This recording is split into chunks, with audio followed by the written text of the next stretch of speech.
আপনাদের সবাইকে স্বাগত জানাই। আ তো আমি Rubayet Sarwar, managing director innovation consulting. আমরা আন্তর্জাতিক গবেষণা, প্রকল্প ব্যবস্থাপনা সংস্থা এবং অর্থনৈতিক উন্নয়ন, ইনক্লুসিভ ডেভেলপমেন্ট, আপনার সামাজিক কল্যাণ এগুলো নিয়ে আমাদের কাজ। তো আপনার আগামী বাজেটটা একটু ভিন্ন হবে কয়েকটা কারণে। একটা হচ্ছে যে এটা সর্ববৃহৎ বাজেট হিসেবে অলরেডি পেন ডাউন করা হয়েছে। তো এটা ভীষণ আলোচনায় আছে। এটা আপনার বিএনপি সরকার ক্ষমতা নেওয়ার পর প্রথম বাজেট। এটাও একটা দিক। কিন্তু একটা সেলিয়েন্ট দিক হচ্ছে যে বলা হচ্ছে যে এটা একটা ওয়েলফেয়ার রাষ্ট্রভিত্তিক ব্যবস্থার পেছনে প্রথম বাজেট হবে। তো কল্যাণ রাষ্ট্র এটা ধারণাটা বাংলাদেশে নতুন না। এটা আগেও ছিল, কিন্তু এমন নিবিড়ভাবে এটাকে আপনার পলিসি মেকিংয়ের ফান্ডামেন্টাল হিসেবে আগে দেখা হয় নাই, সাইড হিসেবে দেখা হয়েছে। এবারই প্রথম সরকার একেবারে দ্ব্যর্থহীন কণ্ঠে বলছেন যে তারা কল্যাণ রাষ্ট্র করতে চান। এটার কিছুটা আজ আমরা পেয়েছিলাম বিএনপি যখন ম্যানিফেস্টো ঘোষণা করেছিল, ফার্মার্স কার্ড, ফ্যামিলি কার্ড, আপনার এগুলোর প্রতি তাদের যে আপনার ম্যানিফেস্টোতে যে ইঙ্গিতগুলো ছিল সেখান থেকে একটা ধারণা করছিলাম, আমরা স্পেকুলেট করছিলাম। ইনফ্যাক্ট আমরা আমাদের ইকোনমিক সার্কেলে আমরা আলোচনা করছিলাম সরকার কি তাহলে কল্যাণ রাষ্ট্র করতে চাচ্ছে কিনা, এবং ঠিক তখনই তারা ঘোষণাই দিল যে আমরা একটা কল্যাণ রাষ্ট্রের পথে হাঁটতে চাই। তো এখন ওয়ার্ল্ড ওয়াইড অনেক এক্সপেরিয়েন্স আছে কল্যাণ রাষ্ট্র কখন কাজ করেছে, কখন কাজ করে নাই, কল্যাণ রাষ্ট্রের ভিত্তিগুলা কি, সেগুলো যদি মজবুত না থাকে তাহলে কিন্তু আপনার বেশ আপনার জটিল পরিস্থিতির সৃষ্টি হতে পারে। তো আমরা আজকে মূলত কল্যাণ রাষ্ট্রের প্রেক্ষাপটটা কি বাংলাদেশের কনটেক্সটে, সেটার পেছনে কী ধরনের সুযোগ সম্ভাবনা বা ঝুঁকি আছে সেগুলো একটু আলোচনা করব, এবং সেই সাথে বাজেটে কোন কোন ধরনের আপনার রূপরেখা থাকা উচিত সেটার ব্যাপারে একটা ইন্ডিকেশন দিব, এবং বাজেটের বিয়ন্ডেও যদি কোনো বিষয় থাকে, এবং অতি অবশ্যই আছে, সেগুলোকে আলোকপাত করব। তো বাংলাদেশে কল্যাণ রাষ্ট্রের কেন প্রয়োজন এটা যদি একটু আমরা দেখতে চাই, সেটা হচ্ছে যে বাংলাদেশ আপনার একটা ঊর্ধ্বমুখী অর্থনীতির তে ছিল। আমাদের জিডিপি গ্রোথ রেট বেশ ভালোই চলছিল, সব কিছুই মোটামুটিভাবে ইঙ্গিত দিচ্ছিল একটা শক্তিশালী অর্থনীতির। কিন্তু আপনারা সবাই জানেন যে গত কয়েক বছর ধরে অর্থনৈতিক যাত্রাটা স্লথ হয়ে গিয়েছে, এবং একটা বড় বিষয় হচ্ছে যে আপনার অর্থনৈতিক উন্নয়ন হলেও আমাদের ইনক্লুসিভ ডেভেলপমেন্টটা হচ্ছিল না, অর্থাৎ ইনইকুয়ালিটিটা আমাদের কিন্তু অনেক হাই রয়ে গিয়েছিল।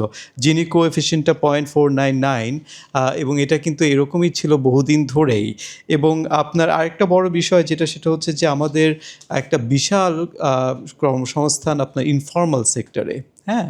সো আপনার এই ইনফর্মাল সেক্টর এমপ্লয়মেন্টটাও অনেক হাই, এবং এর আগে আমরা যে দারিদ্র্য দূরীকরণের যে হারটা দেখেছিলাম সেটা কোভিড পরবর্তী সময়ে এটা আবার ঊর্ধ্বগতির দিকে যাচ্ছে। তো সেটার একটা বিষয় রয়ে গিয়েছে।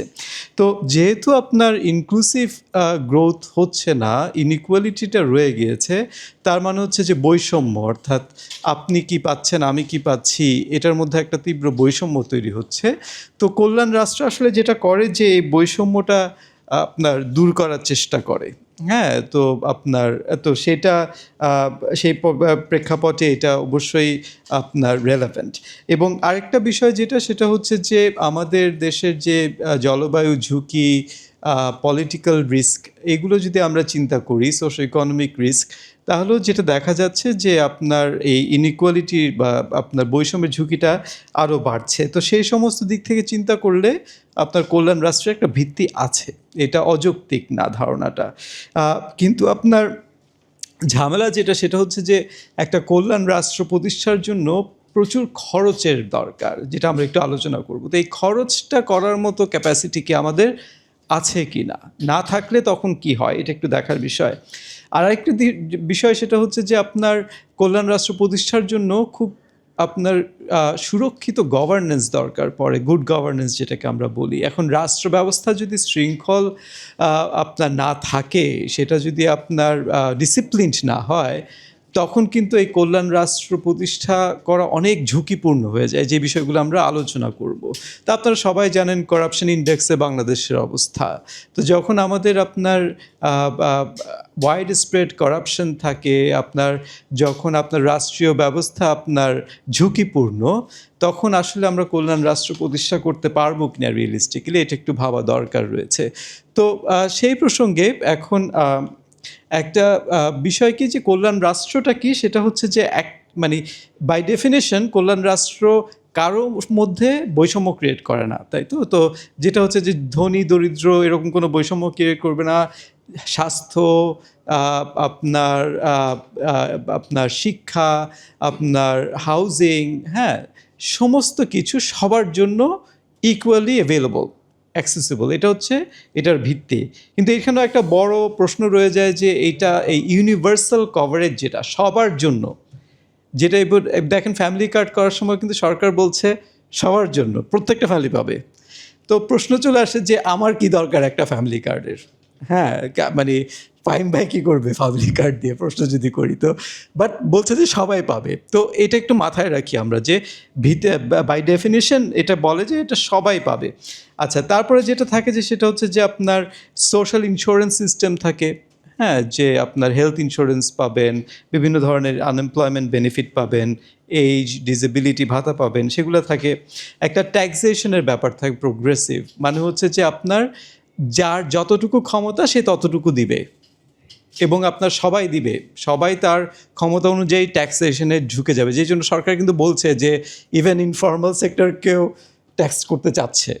তো এটা কিন্তু এই জায়গা থেকে এখন ধারণাগুলো আপনারা দেখবেন যে ফিট করবে। হ্যাঁ, তো সরকার চাচ্ছে, কিন্তু সবাইকে নিয়ে আসতে চাচ্ছে, এবং এটার পেছনে একটা স্ট্রং ইনস্টিটিউশনাল আপনার ভিত্তি থাকা দরকার। তো এখন আমরা ঝুঁকির কথা যদি চিন্তা করি, তিনটা ঝুঁকি আমাদের জন্য আছে। একটা হচ্ছে যে আমাদের যে আপনার অর্থনৈতিক শক্তি, ফিসক্যাল ডিসিপ্লিনটা আপনার বেশ দুর্বল। কারণ আপনারা জানেন, সবাই আলোচনা করছে যে আমাদের ট্যাক্স টু জিডিপি রেশিও, একটু পরে কিছু চার্ট দেখাবো, অনেক দুর্বল। হ্যাঁ, প্রায় 6.56% অফ দ্য জিডিপি আমাদের ট্যাক্স। তো এটা অনেকই দুর্বল। এত অল্প ট্যাক্স কালেকশন দিয়ে কীভাবে, আপনি ওই যে বললাম অনেক খরচ হয়, কীভাবে কল্যাণ রাষ্ট্রের পেছনে আমরা খরচ করব।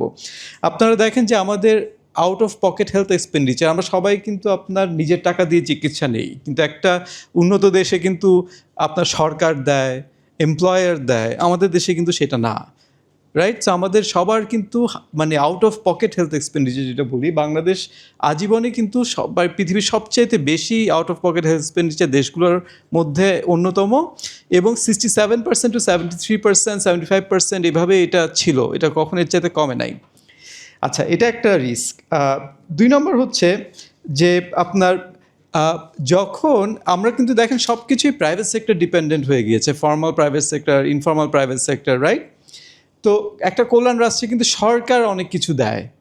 তা এখন বিষয়টা হচ্ছে, যখন প্রাইভেট সেক্টরের উপর এত ডিপেন্ডেন্সি তৈরি হয়ে গেছে, সেটা শিক্ষা বলেন, চিকিৎসা বলেন, সব ব্যবস্থাপনাতেই, তো তখন যখন সরকার হঠাৎ করে ইন্টারভিন করার চেষ্টা করে, তখন প্রশ্ন এসে যায় যে তাহলে কি সরকার কোনোভাবে ডিসপ্লেস করে ফেলতে পারে কিনা প্রাইভেট সেক্টরকে? এটা খুব একটা বড় ঝুঁকি, এবং এই ঝুঁকিটা আপনার আফ্রিকার বিভিন্ন দেশেও আমরা দেখেছি এটা হয়েছে। ধরেন ম্যালেরিয়া কন্ট্রোল করতে গিয়ে সরকার আপনার কী দিয়ে দিল, সব মশারি ফ্রি দিয়ে দিল। তখন দেখা গেল যে মশারি যারা বানায় তারা পুরোপুরি মার্কেট থেকে উধাওই হয়ে গেল। হ্যাঁ, তো একটা বড় ঝুঁকি ক্রিয়েট হতে পারে যে প্রাইভেট সেক্টর ডিসপ্লেসমেন্টের। আর তারপরে যেটা আছে সেটা হচ্ছে যে গভর্নেন্স অ্যান্ড টার্গেটিং ফেলার। কারণ হচ্ছে যে ওই যে বললাম যে আপনাকে তো টার্গেট করতে হবে, সবারকে পৌঁছায় দিতে হবে, কিন্তু যেহেতু বাংলাদেশে করাপশন রিস্ক আছে, এবং একটু পরে কিছু স্লাইডে দেখাবো, তো আপনার যে লিকেজ হয়ে যায়, যার পাওয়ার কথা সে পায় না, যার পাওয়ার কথা না সে পায় এই সোশ্যাল ট্রান্সফারগুলো। হ্যাঁ, তারপরে যেটা হচ্ছে কেউ একদমই পায় না, এবং মানে তো আপনারা দেখেন যে হিস্টোরিক্যালি 10-40% আমাদের যে সোশ্যাল ট্রান্সফারগুলো লিক হয়ে গেছে। তো এখন যখন আপনি সোশ্যাল ট্রান্সফার আরও বাড়াবেন, লিকেজের ঝুঁকি আরও বাড়তে পারে, পলিটিক্যাল প্যাট্রোনেজের কথাটা আমরা আরও বলবো। এবং বাংলাদেশে প্রায় 70% দরিদ্র শ্রেণীর জনগোষ্ঠী এলিজিবল, কিন্তু সোশ্যাল ট্রান্সফার তারা পায় না, অর্থাৎ আমার পাওয়ার কথা কিন্তু পায় না। যেখানে অলরেডি 70% জনগোষ্ঠী যেগুলো আছে এক্সিস্টিং সেগুলোই পাচ্ছে না। তো যখন আমি আরও নতুন নতুন অ্যাড করব, তো প্রশ্ন থেকে যায় তাহলে কি লিকেজ আরও বেড়ে যাবে না? কারণ আমার তো গভর্নেন্সের শক্তিটাই নাই। এই বিষয়গুলো আমরা একটু পরে আলোচনা করব।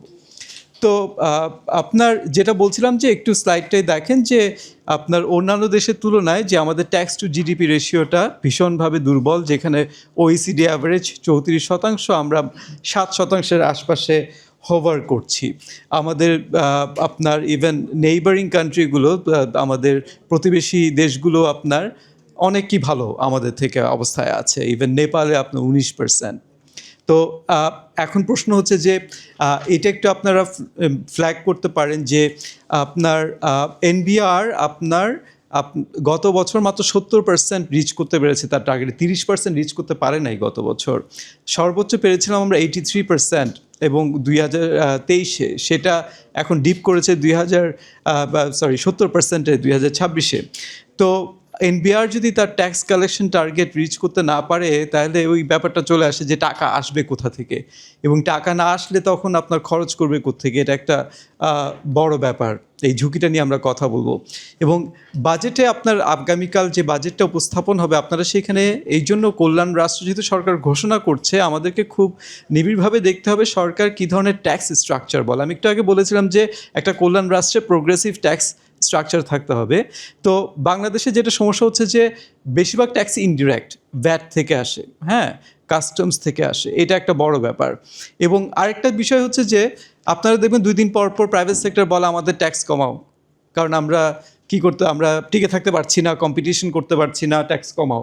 তো সরকার যেটা করে যে প্রাইভেট সেক্টরকে টিকায় রাখার জন্য, এক্সপোর্ট বাড়ানোর জন্য বিভিন্ন ধরনের আপনার ট্যাক্স এক্সাম্পশন দিতে থাকে। তো এই ট্যাক্স এক্সাম্পশন মানে হচ্ছে এই ট্যাক্সটা আমার পাওয়ার কথা কিন্তু আমি পাচ্ছি না, তাহলে যে প্রোগ্রেসিভ ট্যাক্সেশন হচ্ছে না, ঠিক আছে? এবং এটা একটা চক্র, যে একদিকে আমি চাই আরও এমপ্লয়মেন্ট সৃষ্টি হোক, সুতরাং আমি প্রাইভেট সেক্টরকে এক্সাম্পশন দেই।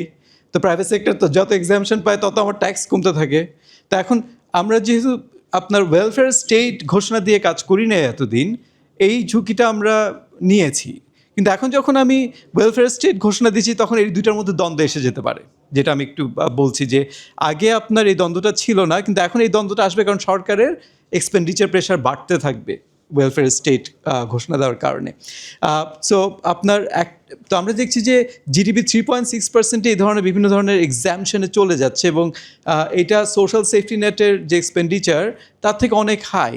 তাহলে আমি এখন প্রশ্ন হচ্ছে যে আমরা কি আসলে সরকার পারবে কি না ট্যাক্স এক্সামশনসগুলো কমাতে, ট্যাক্স বাড়াতে? তো দেখেন যে একটু আগে যেটা বলছিলাম যে বা জিডিপির কত শতাংশ এডুকেশন এবং হেলথে যায়, যদি দেখেন যে আপনার ভিয়েতনামের তুলনায়, ইন্ডিয়ার তুলনায় বাংলাদেশ কিন্তু অনেক তলায়, এবং ইউনেস্কো বা ওইসিডির যে আপনার গোলস বা অ্যাভারেজ, সেগুলো থেকেও কিন্তু বাংলাদেশ অনেক কম খরচ করছে। এখন কেন আমি কম খরচ করছি হেলথ এডুকেশনে? এটা কি সরকার অ্যালোকেশন দিচ্ছে না, নাকি সরকার অ্যালোকেশন দেওয়ার ক্ষমতা নাই? তো আসলে বেসিক্যালি হচ্ছে যে আমার ক্ষমতাটাই কম। ওই যে একটু আগে দেখালাম যে কেন ক্ষমতা কম, আমাদের রেভিনিউ সোর্সেস কম। তো সেইখানে সরকার আদতে যখন একটা এক্সপেনশনারি বাজেটের কথা বলছে, আদৌ কি এটা করতে পারবে? এটা হচ্ছে একটা বড় প্রশ্ন। না করতে পারলে কি করবে? তো দেখেন এখানে যে ফিসক্যাল রিয়েলিটিটা, সেটা হচ্ছে যে এটা সর্বোচ্চ বাজেট হবে 9,30,000 কোটি টাকার। এবং আপনার এখানেই একটা বিষয় দেখেন, সরকার বলছে সে এক্সটার্নাল সোর্স থেকে বড় করবে, এবং সেটা বেড়ে যাবে প্রায় 91% আগের থেকে। ওই যে বললাম, নিজে আর্ন করতে পারবে না, তাহলে কিন্তু আপনার বাইরে থেকে তাকে ঋণ নিতে হবে, অ্যান্ড বাইরে থেকে ঋণ নিলে ডেটের ঝুঁকি বাড়বে। তো সেইটা কীভাবে হয়, আমরা কিছু অন্যান্য দেশের এক্সাম্পল এখানে দেখব। এবং যেটা একটু আগে বলছিলাম যে এনবিআর অ্যাচিভমেন্ট তো ডিপ ডাইভ করেছে, গত বছর কমে গিয়েছে। এখন 1 লাখে কি সে পারবে 1 বছরের মধ্যে 15% গ্রোথ অ্যাচিভ করতে? একটু পরেই বলবো যে 85% আপনার পর্যন্ত যদি সে অ্যাচিভ করতে না পারে, তাহলে কিন্তু ঝুঁকির মধ্যে পড়তে পারে। তো এখানে কিছু দেখেন যে আপনার আমাদের কয়েকটা দেশের একটু পরে আবার হাইলাইট করব, তাও এখানে বলি যে রেভিনিউর ইস্যুটা কি। যেমন গ্রিস যেটা করেছিল, তারা ইউরোজোনের কারণে খুব অল্প শর্তে ঋণ নিয়ে এক্সপ্যান্ড করে দিয়েছিল আপনার সোশ্যাল সেফটি নেট। তো তারপরে 2008-এ যখন গ্লোবাল ক্রাইসিসটা দেখা দেয় তখন ওরা ডেটটা পরিশোধ করতে পারে নাই। তারপরে তারা আইএমএফ থেকে বেল আউট নিয়ে, ইউরোজোন থেকে বেল আউট নিয়ে ওরা আপনার এটা করতে হয়েছে। তো এটা একটা বড় ঝুঁকি। ভেনেজুয়েলা যেটা করেছিল, তারা আপনার তেলের থেকে যে আয় হয়েছে সেটা দিয়ে আপনার এক্সপ্যানশনে চলে গিয়েছে। তো ডিপেন্ডেন্সি ছিল তেলের উপরে। তারপরে যখন তেলের প্রাইসটা পড়ে গেল, সে আর এটা করতে পারলো না। হ্যাঁ, তো আপনার তার মধ্যে তখন সে করলো কি, টাকা ছাপানো শুরু করে দিল। তো টাকা ছাপানোর পরে হাইপার ইনফ্লেশনে চলে গেল, এবং তারপরে যেটা হলো যে আপনার যে কাজটা সে করতে চাচ্ছিল তার উল্টা ঘটনা ঘটে গেল। মানুষের রিয়েল ওয়েজ যেটা, সেটা কমে গেল। তো এই রিস্কগুলো কিন্তু আমরা জানি, গ্লোবালি এই ঘটনাগুলো ঘটেছে। তো কল্যাণ রাষ্ট্র সবাই চায়, সব সরকারই করতে চায়, কিন্তু করতে গিয়ে পিছলে পড়ে যায়। এই জিনিসটা মাথায় রাখা দরকার। তারপরে যেটা হচ্ছে যে আপনার এই যে আমরা যেটা বলছি যে বরোয়িং রিস্কটা আমাদের মাথায় রাখতে হবে। এবং আপনার আরেকটা বিষয় হচ্ছে যে ডেভেলপমেন্ট সেক্টরের যে ফান্ডিং, সেই ফান্ডিংটা নিয়ে সে কি এটা আপনার এই সাবসিডি দেওয়ার জন্য খরচ করবে, না সেটা ইনস্টিটিউশন ডেভেলপমেন্টের জন্য খরচ করবে। তো আমাদের বক্তব্য সেটা হচ্ছে ইনস্টিটিউশনাল ডেভেলপমেন্টের জন্য খরচ করা উচিত। তাহলে যেটা হচ্ছে মনিটরিং হবে, বেটার টার্গেটিং হবে, এফিশিয়েন্ট অ্যালোকেশন হবে। কিন্তু সেটা যদি সে খরচ করে দেয় হচ্ছে তার ডেফিসিটের জন্য, অর্থাৎ আমি দিতে পারছি না, তখন স্কার্স রিসোর্স যেটা হচ্ছে টাকা, এটা এমন কিছু জায়গায় চলে যাবে যেটা আপনি পে ব্যাক পাবেন না। তো এই জিনিসটা সরকার কীভাবে ম্যানেজ করতে চাচ্ছে এটা দেখার বিষয়। প্রাইভেট সেক্টরের বিষয়টা যেটা বলছিলাম, এটা যদি আবার একটু হাইলাইট করি আপনাদেরকে, সেটা হচ্ছে দেখেন আমাদের এই ফার্মার্স কার্ডের ব্যাপারটা যদি আমি নিয়ে আসি, তো আপনার ফ্যামিলি কার্ড, তো ফ্যামিলি কার্ড আপনার বলছে যে আপনার প্রথমে কিন্তু আপনার সরকার বলেছিল ফুড কার্ড দিবে। আমরা অনেকে এটা নিয়ে তখন সরকারের কাছে অ্যাডভোকেসি করেছি, আমরা বলেছি যে ফুড কার্ড দিয়েন না, এটাকে ক্যাশ কার্ড করে দেন, ক্যাশ দেন। এটা ওনারা শুনেছে। ক্যাশ দিতে কেন বলেছে, কারণ ফুড দিলে আপনার এটা ম্যানেজ করতে পারবে না। তো ক্যাশ এটা ওনারা শুনেছে। কিন্তু এখন একটা ইস্যু হচ্ছে ক্যাশটাও আপনার কতজন পাবে, এবং আপনার এটা কি ইউনিভার্সাল হবে। যেটা বলছিলাম যে আমাদেরকে এই টেবিলে আমরা যারা বসে আছি, আমাদের কি দরকার আছে এই ফ্যামিলি কার্ড? তো এখন ইউনিভার্সাল না হলে তাহলে কারা পাবে, এই প্রশ্নগুলো আনসার দিতে হবে। এবং তার চেয়ে তো বরঞ্চ এটা কি আজীবন পাবে, এটা টাইম বাউন্ড হবে। একটা ফ্যামিলি যদি আজীবন একটা ট্রান্সফার পেয়ে যেতে থাকে, তাহলে তার কিন্তু ইনসেন্টিভ ডিপ্লিটেড হবে। ইনসেন্টিভ মানে হচ্ছে তার তো একটা মানে কাজ করার ইনসেন্টিভ থাকতে হবে, ওইটা ডিপ্লিটেড হয়ে যেতে পারে। এবং যেটা বলছিলাম যে প্রাইভেট সেক্টর আপনার কিভাবে ইনসেন্টিভাইজড হচ্ছে, যে যখন কল্যাণ রাষ্ট্র করার পথে সরকার যখন দিতে থাকে, তখন প্রাইভেট সেক্টর আস্তে আস্তে করে কি করবে, সে তখন সরকারকে বেচা শুরু করবে। সে আর তখন ইন্ডিভিজুয়ালকে বেচবে না। কারণ কি হচ্ছে, সরকার কিনছে, হেলথ কে কিনছে সরকার কিনছে, এডুকেশন কে কিনছে সরকার কিনছে। সরকার প্রাইভেট সেক্টর থেকে কিনবে, ডিস্ট্রিবিউট করে দিবে। তখন প্রাইভেট সেক্টর যখন সরকারকে টার্গেট করা শুরু করবে, হঠাৎ যখন সরকার দিতে পারবে না, তখন দেখেন কি হবে, তখন প্রাইভেট সেক্টর আর্ন করতে পারবে না। এবং ততদিন আবার যেটা হয়েছে, হাউস হোল্ডের ইনসেন্টিভ টু পে, আপনি তখন আর ওকে প্রাইভেট সেক্টরকে দিতে চাইবেন না, কারণ আপনি সরকার তো আমাকে ফ্রি দেয়। তো এই একটা বিষয়, এই চ্যালেঞ্জটা রয়ে যায়। তো আমাদের দেশে কিন্তু আপনার এই ক্যাশ ট্রান্সফার দিয়ে পভার্টি এলিভেশনের অনেক শক্তিশালী মডেল আছে। ব্র্যাক করেছে, পাশে শরীফ ভাই আছেন, ওনারা পিকেএসএফ করেছেন, হ্যাঁ, ক্যাশ ট্রান্সফার দিয়েছেন, তারপরে মাইক্রোফিন্যান্স দিয়েছেন, তারপরে এন্টারপ্রাইজ ডেভেলপমেন্ট সাপোর্ট দিয়েছেন। দরিদ্র হাউসহোল্ড আপনার বের হয়ে চলে আসছে, তার আর টাকা দরকার পড়ে নাই।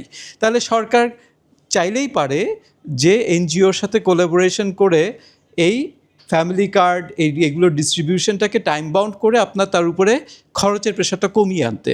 তাহলে একটা বড় বিষয় যেটা আমরা এখানে একটু পরে রেকমেন্ডেশন করবো আপনার নোটিস, সেটা হচ্ছে সরকারের উচিত কল্যাণ রাষ্ট্র প্রতিষ্ঠায় প্রাইভেট সেক্টর এবং এনজিওকে সাথে নিয়ে কাজ করা, তাকে ডিসপ্লেস না করা। প্রেশারগুলো, খরচের প্রেশারগুলো সরকার থেকে কমিয়ে প্রাইভেট সেক্টর এনজিও যে ইনস্টিটিউশনসগুলো আছে তাদের কাছে ডিস্ট্রিবিউট করে দেওয়া। করাপশনের কথা বলছিলাম যে বাংলাদেশ আপনার করাপশন ইন্ডেক্স 180টা দেশের মধ্যে 149 অবস্থান করছে। 70% পুর আমি বলেছি যে মানে এক্সক্লুডেড হয়ে যাচ্ছে, টার্গেটেড হচ্ছে না।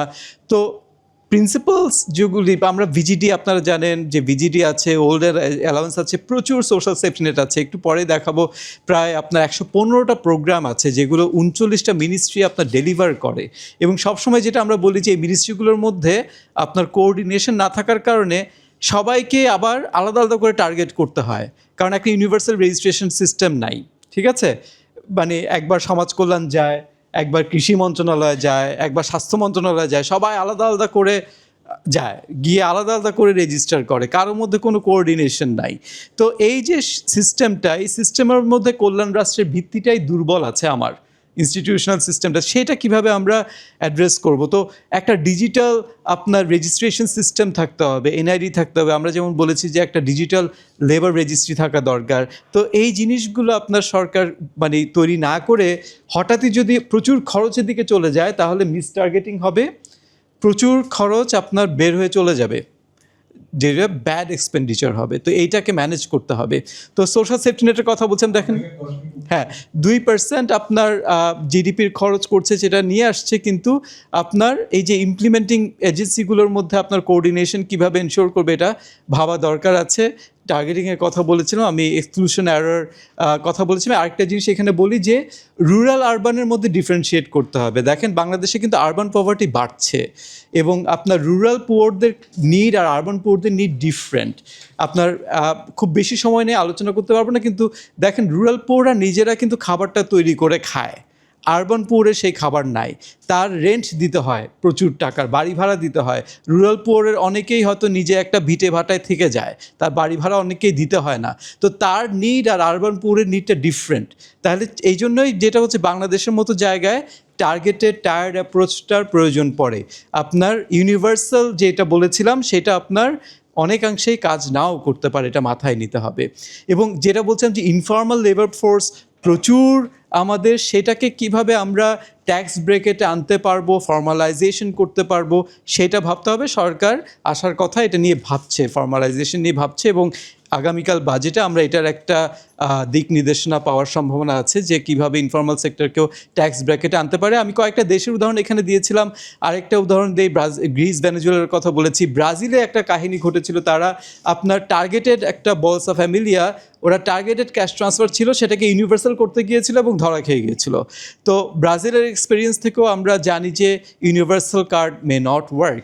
এবং যে দেশগুলো আপনার কাজ করেছে সেখানে একটা বিষয় দেখার দরকার যে সাউথ কোরিয়ার 25 বছর লেগেছে আপনার ইউনিভার্সাল হেলথ ইনশিওর করতে। তাহলে এখান থেকে যে নলেজটা আমাদেরকে নিতে হবে সেটা হচ্ছে যে কল্যাণ রাষ্ট্র কিন্তু রাতারাতি হয়ে যাবে না, এটা একটা জার্নি, এটা একটা পিট স্টপ না, কালকেই হয়ে যাবে, হ্যাঁ পৌঁছে যাব। তো এই জার্নিটা এনশিওর করতে হবে, আপনার ধাপে ধাপে আমাদেরকে আগাতে হবে, একবারে আমরা আগাতে পারবো না, এটা মাথায় রাখতে হবে।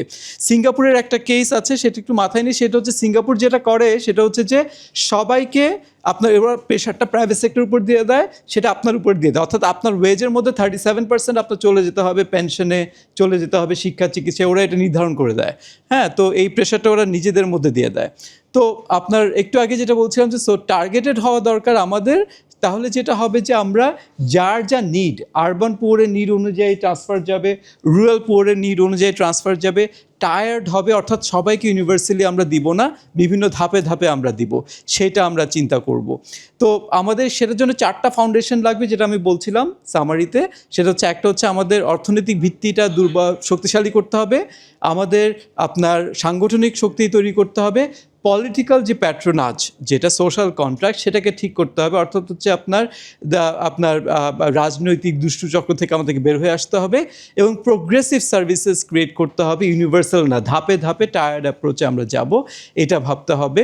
তো আপনার আমরা যেটা বলছি, তাহলে 3টা ভিত্তি উপরে কাজ করতে পারে সরকার। আমাদের সাজেশন থাকবে যে টায়ার্ড অ্যাপ্রোচ, ফ্যামিলি কার্ড, এগুলোকে ইউনিভার্সাল না করে কোহর্ট বেসড করা, যেটার কথা তারা বলছেন, টাইম বাউন্ড করা, প্রাইভেট সেক্টর এবং এনজিওর উপরে আপনার লেভারেজ করা, অলরেডি যে ধরনের আপনার ইনস্টিটিউশনাল সিস্টেমসগুলো এক্সিস্ট করছে সেটার উপরে থাকা, এবং 85% অর্থাৎ হচ্ছে 85% রেভিনিউ টার্গেট যদি অ্যাচিভ না করে এনবিআর, তাহলে এটা সম্ভব না।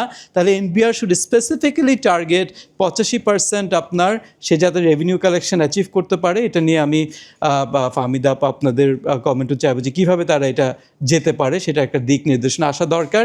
3টা ফেজে আমি বলেছিলাম, এটা কিন্তু রাতারাতি হবে না, 3টা ফেজ টার্গেট করা যেতে পারে। আগামী ৫ বছরে যেটা হতে পারে যে রেভিনিউ কালেকশন, গভর্নেন্স সিস্টেম এটাকে তারা ইমপ্রুভ করার দিকে চিন্তা করতে পারে। তার পরবর্তী ৫ বছরের টার্গেটিং, রেশনালাইজেশন করে করে ধাপে ধাপে আমরা যেতে পারি এবং তারপরে পরবর্তীতে প্রায় ৫ বছরে আমরা ইউনিভার্সালিজমের দিকে যেতে পারি। তো প্রায় ১৫ বছর এখন থেকে যদি কাজ করি তাহলে কল্যাণ রাষ্ট্রের ধাপগুলো এনশিওর করতে প্রায় ১৫ বছর লাগতে পারে আমাদের। এর আগে এটা সম্ভব হবে না। তো এখানে গভর্নমেন্টের অনেক রোল আছে, যেটা বলছি যে ডিসিপ্লিনটা এনশিওর করা, আপনার রেগুলেশনগুলোকে ঠিক করা, রাজনৈতিক ভিত্তিগুলোকে ঠিক করা, সিস্টেমস বিল্ডিং, ইনস্টিটিউশনালগুলোকে ঠিক করা, করাপশনগুলোকে আপনার অ্যাড্রেস করা। এবং প্রাইভেট সেক্টর যেটা করতে পারে সেটা হচ্ছে যে হেলথ ইন্স্যুরেন্স, এডুকেশন, আপনার পাবলিক প্রাইভেট পার্টনারশিপের মাধ্যমে আপনার এগুলো অনেক কিছুই প্রাইভেট সেক্টর দায়িত্বগুলো নিয়ে নিতে পারে। আপনার মাইক্রো ফিন্যান্সকে এক্সটেন্ড করে, আপনার মাইক্রো ফিন্যান্সকে টার্গেটেড করে যেখানে আপনার সরকার মানে শেষ করবে সেখানে মাইক্রো ফিন্যান্স এটাকে তুলে নিয়ে যাবে, তারপরে প্রাইভেট সেক্টর সেটাকে এন্টারপ্রাইজ ডেভেলপে নিয়ে যাবে। এইভাবে প্রাইভেট সেক্টরের মাধ্যমে আপনার এই জিনিসগুলো করা সম্ভব। এমপ্লয়ার বেসড বেনিফিট দিয়ে এটা সম্ভব, যেটা আমি বলছিলাম যে আপনার যে নিয়োগকর্তা তারাই আপনাকে অনেক বেনিফিটস দিতে পারে, সরকারের এগুলো দেওয়ার প্রয়োজন পড়ে না। এবং আরেকটা জিনিস সেটা হচ্ছে যে ইন্ডিয়া একটা কাজ করেছে 2% CSR আপনার ইনভেস্টমেন্ট করতেই হবে একটা থ্রেশহোল্ডে গেলে। এই 2% CSR এই ইনভেস্টমেন্ট করলে তারা একটা ট্যাক্স বেনিফিট পায়, কিন্তু আপনার যেটা হয় সেটা তখন করছে কি ওই কল্যাণ রাষ্ট্রের পিছনে যে টার্গেটসগুলো সেগুলো করছে, অনেক দেশই উপকার পাচ্ছে। এবং যেহেতু আমাদের দেশে আপনার গ্র্যান্টস কমে যাচ্ছে, এটা করা সম্ভব। এবং এনজিও যেটা বলেছিলাম যে লাস্ট মাইল ডেলিভারি চ্যানেলগুলো তারা তৈরি করে ফেলেছে, ব্র্যাকের মতো সংস্থা, পিকেএসএফের মতো সংস্থা। তো তারা আপনার ডেটা করতে পারে, টার্গেটিংয়ে হেল্প করতে পারে, আপনার পাইলটে হেল্প করতে পারে, মনিটরিংয়ে হেল্প করতে পারে। তো এনজিওর শক্তিটাকে সরকারের উচিত হারভেস্ট করা, এনজিওর উপরে লেভারেজ করা।